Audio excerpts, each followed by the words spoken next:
Seguro que el monstruo de las galletas sobreviviría sin su adicción a las galletas si escuchara la siguiente ponencia sobre la orientación contextual en un mundo sin cookies. Presentada por Benito Marín, Team Lead Customer Success en la Integral Alzayen en Spain and Portugal, y Sara del Canto, Sales Manager en Integral Alzayen, Spain and Portugal.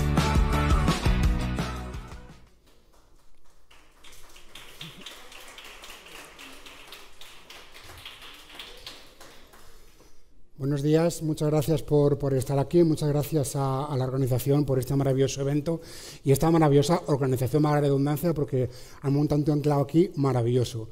Lo que vamos a hablar es de un entorno cookieless y cuáles son las estrategias dentro del contexto de targeting que puede ayudar.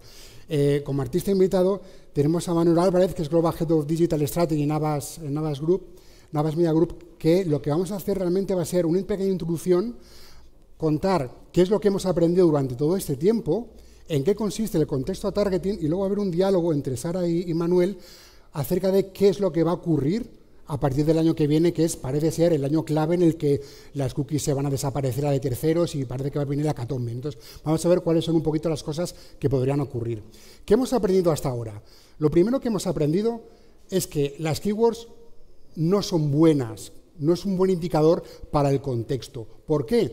Porque resulta que hay muchas palabras que significan diferentes cosas, depende del contexto en el cual están ubicadas. De hecho, eso ocurre en un montón de casos. Vemos que la palabra disparo puede significar algo muy diferente en un contexto que hable de armas o en un contexto de fotografía. Entonces, es importante no leer solamente lo que es la palabra, sino ver en qué significa realmente dentro de ese marco de referencia. Aquí hay otros ejemplos. Un jaguar puede ser un animal o puede ser un coche, puede ser un jaguar. O incluso dentro de una frase, coche puede ser un elemento, puede ser un medio de transporte, pero también puede ser puede aparecer en un contexto negativo dentro de lo que es un accidente de coche. Entonces, vemos que es tremendamente complicado encontrar realmente el valor de una palabra clave si no es dentro de un contexto, con lo cual el concepto palabra clave no significa demasiado. Esto es algo que hemos aprendido con nuestra experiencia, pero otras cosas que hemos aprendido es mediante preguntando, haciendo investigación. Entonces, lo que hemos hecho ha sido un estudio que se llama El poder del contexto, en el cual hemos preguntado a los consumidores qué les parece esto del contexto. Pues parece ser que el 75% de los usuarios, de los consumidores, consideran importante que un anuncio aparezca en un marco de referencia relevante para él. Es decir, que si estamos hablando de una página web o de un artículo que hace referencia a temas financieros, quizás sea mejor que aparezca una publicidad financiera a no una publicidad de deportes. Pero es que además el 70% es que le gusta ver eso, le gusta. Una cosa es la percepción de lo que ellos piensan y otra cosa es que le gusta. Y eso, como sabéis, va a redundar en recuerdos de marca, etcétera. Pero hay otro elemento que es tremendamente importante, que es poder detectar los sentimientos y las emociones de ese artículo que hemos visto, ¿vale? De hecho, ha estado antes nuestro compañero Sergio, nuestro amigo Sergio, lo ha comentado antes. Esto es tremendamente importante, porque como sabéis hay noticias que pueden, de una temática concreta, puede ser positiva o negativa. El COVID, todo el mundo habla del COVID. Resulta que se puede hablar de forma positiva o de forma negativa. De hecho, el 79% de los consumidores dicen que es tremendamente importante y que impacta directamente el tipo de contenido, ese tono en el cual está ubicada la publicidad. Entonces, ¿en qué consiste el contexto de targeting enfocado a una solución del mundo cookieless que va a aparecer pasado mañana, como el que dice? En primer lugar, bueno, el contexto de targeting tiene dos elementos, contextual y targeting. Nosotros desde ellas, donde más podemos hacer cosas es en la parte del contexto, es mediante brand suitability, controlar lo que está ocurriendo, leer el contexto y tratar de ubicar los anuncios de la forma más pertinente posible, ¿no? ¿Para qué? Pues evidentemente lo que vamos a hacer es proteger la reputación de esa marca. Eso es lo importante. Además, vamos a mejorar la cobertura efectiva. No olvidemos que tratar la publicidad mediante el contexto no va a hacer ya falta utilizar keywords, utilizar exclusion list de URLs, sino que con todo el ecosistema de URLs vamos a ver qué contenidos son los más adecuados o no para las marcas. Luego está el componente targeting, que es un componente un poco más técnico que nosotros no vamos a entrar tanto, ¿no? Pero que es hablar del first party data, de que todas las soluciones estén de acuerdo con la ley de protección de datos, etcétera, que eso lo hemos comentado antes en otras ponencias y se va a seguir comentando a lo largo del día, ¿no? Entonces, ¿cómo hacemos esto nosotros? Nosotros lo que hacemos es leer la página, pero no la leemos solo, la leemos y la entendemos. Vamos a ver que en esta página se habla de despidos, se habla de temas de gobierno, se habla de carreras, se habla de cultura corporativa, de enfermedades, pero además vemos que tiene un sentimiento negativo. Vemos que tiene también un sentimiento de ansiedad, de poder, ¿vale? Entonces, lo que hacemos es que ya tenemos categorizado esa página. Pues vamos a ver ahora qué clientes pueden encajar con ella. Entonces, nosotros eso lo vamos a aplicar tanto en compra directa como en programática. Y en programática, tanto en la vertiente de post-bid, sabéis que es en tiempo real, el análisis en tiempo real, como mediante filtros pre-bid. Como veis, trabajamos con todos los DSP, lo más importante de DSPs, ¿no? Pues con Direct360, con Sunday, con Verizon, con Trading Desk, etc. Entonces, de esta manera vamos a poder aplicar esos segmentos que aparecen ahí abajo, tanto en tiempo real mediante el post-bid como mediante filtros pre-bid, para que las pujas se hagan en base a ellos. Hey, DSP, puja, no pujes por esas impresiones que vayan a salir ese contenido donde no es pertinente para mi marca. Básicamente, eso es lo que vamos a buscar, ¿vale? Entonces, como conclusión, lo que acabamos de ver con esa investigación que hemos hecho y con ese aprendizaje es que hay que evolucionar. Ya se ha evolucionado el tema de las palabras clave, ya no funcionan. Las emociones y los sentimientos son fundamentales para maximizar el impacto de la publicidad. Y luego, quizá el contexto de targeting ya está preparado como una solución para el mundo cookies. Ahora, a continuación, yo paso a Sara y a Manuel, que vamos a ver cuáles son las perspectivas para este año que viene. Muchas gracias, Benito. Bueno, antes de entrar en materia y comenzar la conversación con Manuel, vamos a conocer cuáles son las opiniones de personas muy relevantes de nuestro sector. Vamos a ello. Las herramientas contextuales a día de hoy son muy necesarias para el soporte. La primera característica es que nos permite generar o ofrecer un entorno mucho más seguro a las marcas. ¿El por qué? Porque gracias a ese contexto, gracias a la inteligencia artificial, somos capaces de evitar ciertos contenidos que pueden ser molestos o sensibles a la marca. Después, gracias al Natural Language Processing, que hace el estudio de todo el embodied text, podemos saber cuáles son las emociones que están generando a ese usuario. Esto nos permite generar y targetizar a un usuario a través del ad server, evitando y dando una solución a este mundo cookieless al cual nos enfrentamos. Estamos viviendo un momento épico para el marketing contextual. Es sin duda un referente para los próximos años en nuestra adquisición en el Consumer Journey de un consumidor propenso a escuchar nuestros mensajes. Y lo hace apoyándose en el Machine Learning, que es sin duda una forma adicional de entender el contexto y qué es lo que rodea a nuestros mensajes publicitarios, el de nuestras marcas. Hasta ahora estábamos basando nuestras comunicaciones en blacklist, whitelist, keywords, lo que hacía que todo fuese más limitado. Es tiempo de ampliar los ojos, ampliar la vista y creo que sin duda el marketing contextual nos ayuda a realizarlo. Y además nos ayuda a tener un entorno más seguro de todas nuestras marcas. En un entorno cookieless, la segmentación contextual vuelve a tomar relevancia. No estamos hablando, como ocurría en el pasado, de utilizar una segmentación temática con el objetivo de alcanzar una audiencia, sino que hablamos de utilizar tecnologías contextuales innovadoras que nos permitan ubicar a las marcas en un contexto que sea idóneo para ellas y que a su vez los usuarios las perciban de una manera positiva. De todo esto creo que Integral Ad Science tiene un papel muy importante y tiene mucho que decir y creo que lo vamos a ir viendo a lo largo de los próximos años. Bueno, y ahora ya sí, muchas gracias por acompañarnos. La primera pregunta sería ¿cómo es de importante para el mercado ser conscientes de las oportunidades que se derivan del control del contexto? Bueno, yo creo que al final, buenos días y muchas gracias por la invitación, Sara, Benito. Yo creo que desde el punto de vista de la agencia es un tema de sentido común. Aquí ya se ha hablado mucho de publicidad contextual, de la importancia. O sea, al final, todo lo que aporte precisión y relevancia en el contacto es algo bueno, ¿no? Las agencias estamos siempre evolucionando nuestra forma de planificar las campañas buscando estos dos elementos de precisión y relevancia. ¿Qué es lo que ha pasado en nuestra forma de planificar? Pues las agencias, en Havas concretamente, donde trabajo yo, hace 2 años hemos cogido toda la metodología que tenemos de trabajo y le hemos dado la vuelta. Antes las campañas se optimizaban sobre todo por el contacto, cuál es la cobertura y la frecuencia sobre un target. En la medida que hemos entrado en la era data-driven, que tenemos mucho más poder de controlar todo ese customer journey que comentaban antes, hemos tenido que crear una metodología que en el fondo trabaja 3 dimensiones. Trabaja el contacto, que hablábamos antes, la cobertura, la frecuencia. Trabaja el contenido, que también se ha hablado mucho en la ponencia anterior. El contenido al final es el elemento donde tienes que sorprender y captar al consumidor. Pero hemos creado esa tercera dimensión de contexto que te permite justamente atacar con esa relevancia, esa precisión. Al final tampoco es nada nuevo. Ya Google en el 2003, cuando creó su sistema AdSense, era sobre publicidad contextual. Yo creo que lo bueno ahora mismo es que ya hay mucha más escala, hay mucha más tecnología y por lo tanto se ha convertido en algo muy bueno para el consumidor. Yo creo que no hacerlo es no utilizar un filtro, una capacidad que te permite hacer publicidad mucho más relevante. Sí, precisamente el hecho de poder entender también el contenido y los sentimientos, o sea que la tecnología haya evolucionado también nos ayuda.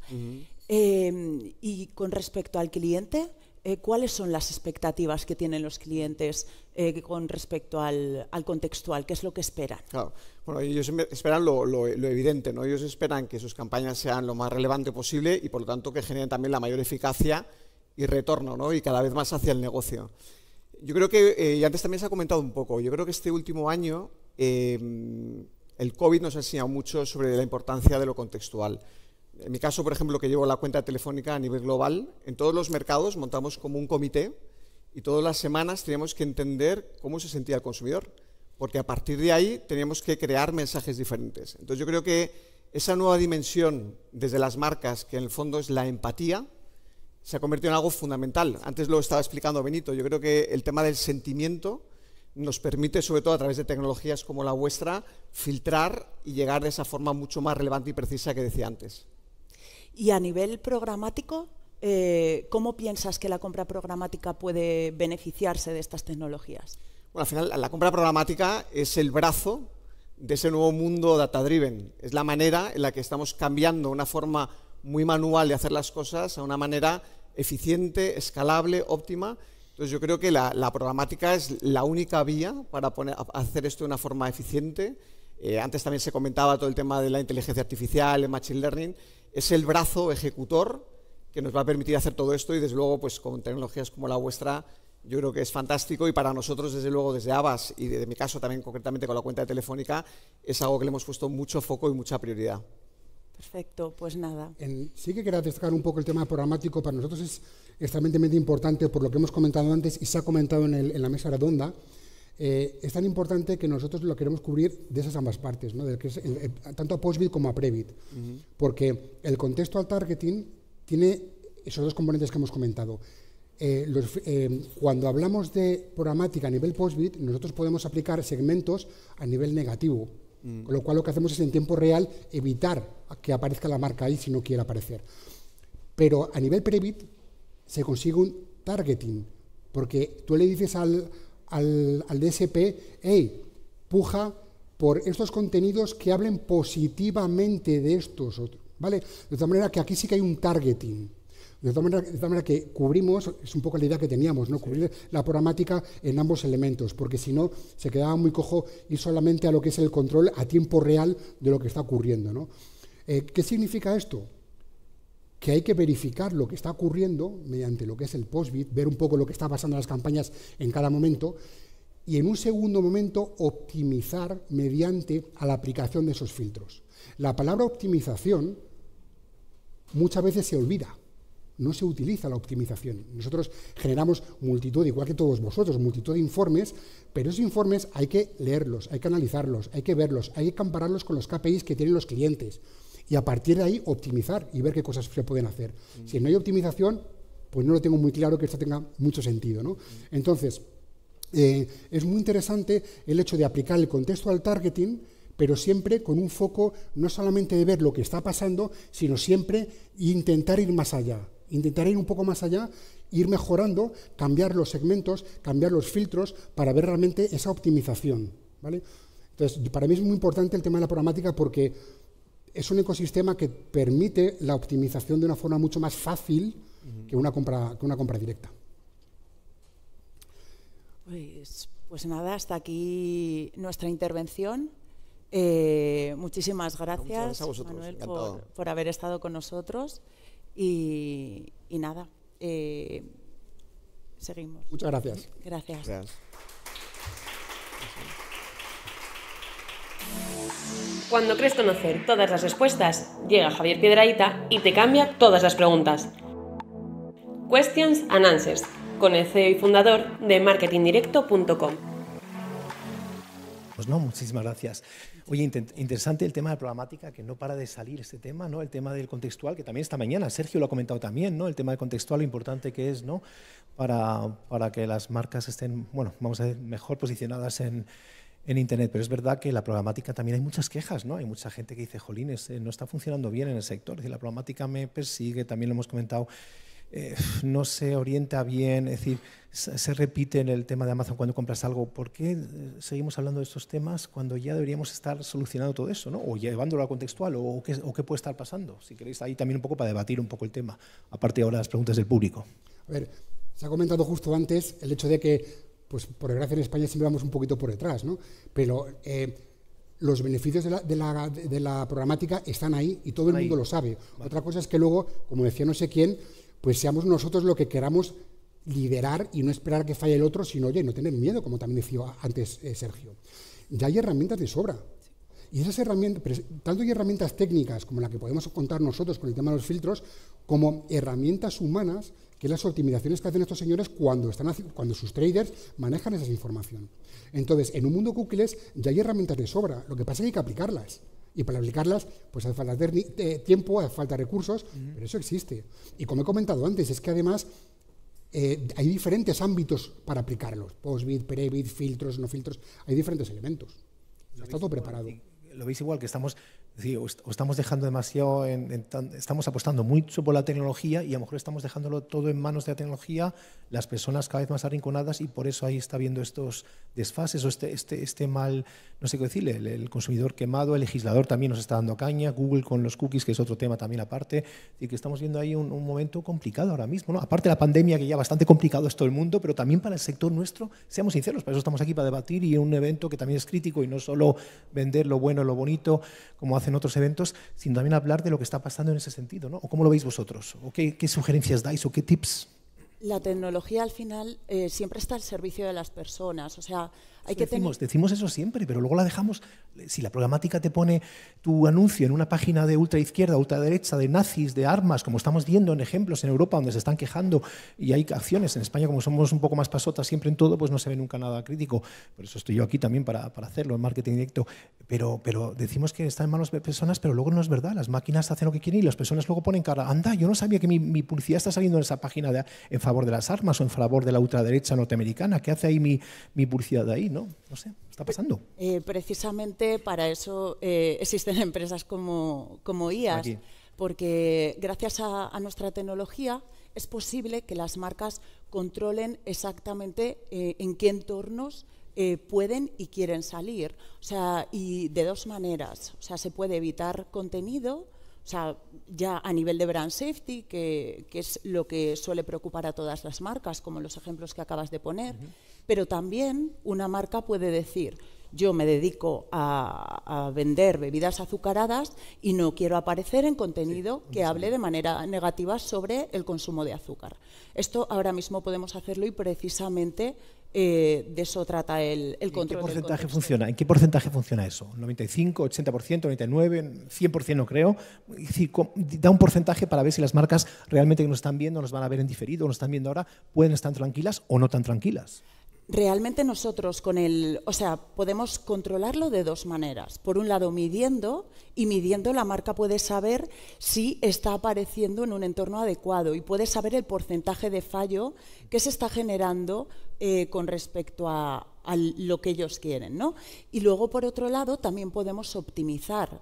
Una de las maneras de optimizar es a través de pues, bloquear impresiones en compra directa o en compra programática. Se pueden bloquear impresiones en tiempo real. De tal manera que si yo digo, vale, sigo siendo la marca de bebidas azucaradas, ¿no? No me interesa aparecer en este contenido, pues cojo y gracias a nuestra tecnología se puede bloquear en tiempo real. Pero también tenemos filtros y segmentos de Prebid que están disponibles en todos los DSPs y que las marcas, gracias a la programática, pueden evitar pujar por estas impresiones a través de los filtros de Prebid. Con lo cual, si no pujan por las impresiones, no las pagan. Fíjate. Mediacom, ¿cómo lo veis en Mediacom? Bueno, Mediacom no, en Avas. Avas, perdón. Ahí tengo ya un lío. Yo creo que al final... Va a pasar aquí todo el sector, así que voy a acabar con no te preocupes, mareado, perdona. Antes Avas, Álvaro, ¿cómo lo veis consciente? Álvaro lo contaba en la ponencia anterior. Yo creo que en España vamos un poquito atrasados con el tema de la programática. En mi caso, por ejemplo, el Reino Unido, 100% de lo que invertimos en digital es programático. Mucho más, mucho más. 50% de la inversión total de medios es digital.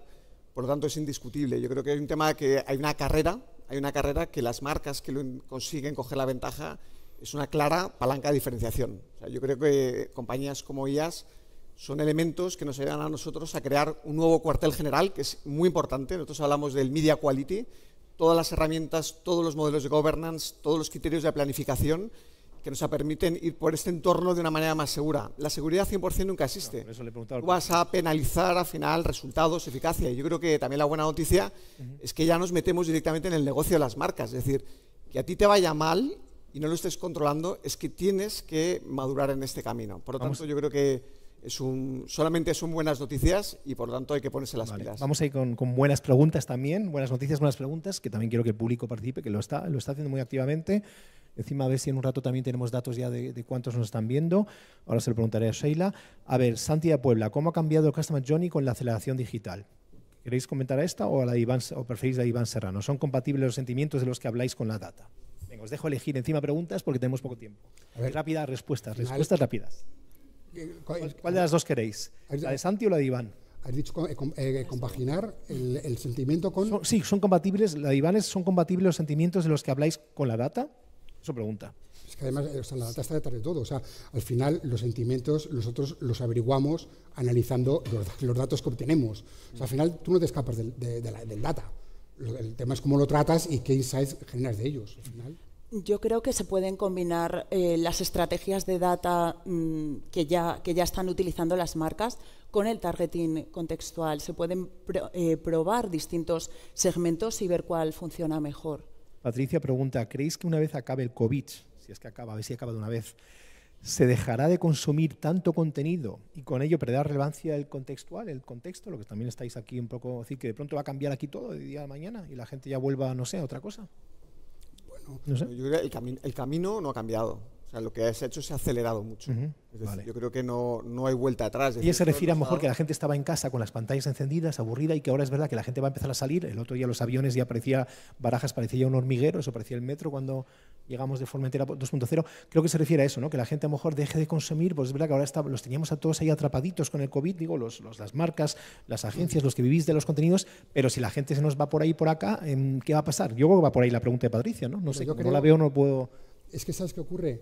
Que hay una migración del dispositivo que tú consultas para Internet desde el desktop al móvil tan grande, o sea, ya no te sé decir un dato porque también varía por tipo de medios, pero un 60 y tantos, ya más del 60 y tantos es móvil. Entonces, y tú te das un paseo por Malasaña una tarde, que está lleno de gente, y el 30% están así. Entonces, probablemente no estén consultando los mismos datos o los mismos contenidos que tú estás en el COVID cuando estabas en el lockdown que cuando tú estás por ahí. Porque es que todo el mundo está con sus amigos con el móvil.